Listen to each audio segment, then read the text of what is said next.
So we're continuing to build on this theme of off-season productivity, getting more into the off-season months and working indoors to the best of our ability.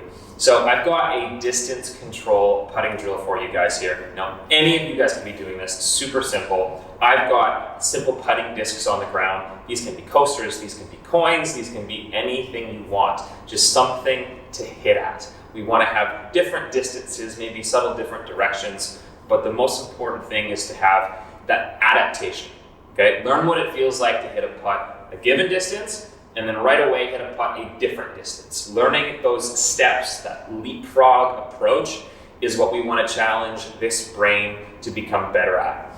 So I'm not putting too much focus on that whole aim. I'm just trying to make sure that I can set myself up, allow my putter to the best of my ability, and I'm working mostly on trying to get my golf ball to finish on or just after this disc. Okay, so let's hit a few. See what our stroke is like.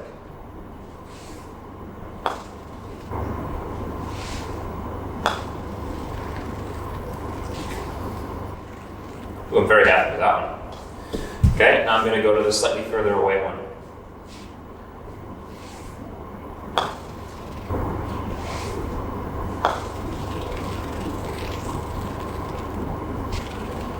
I gave that one a touch too much. So the whole idea here is that we're having to adapt. We're not hitting putts the same distance again and again and again, but we're having to change pace. Now, as I've always said in terms of how do we judge distance? We judge distance by backswing length, okay? So if I'm hitting a putt a longer distance, I do need a slightly longer backswing. Think of putting speed control like a bow and arrow. If I need the arrow to travel further, I pull the string back more.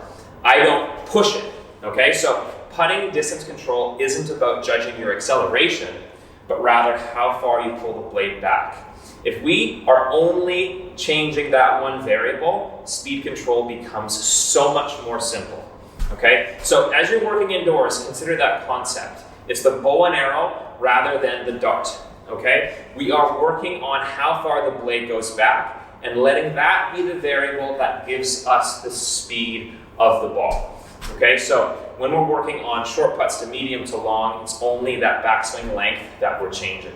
So give this some work, bring your putting indoors, work on that speed control, and I assure you, come next season, you're gonna have much better touch on the greens.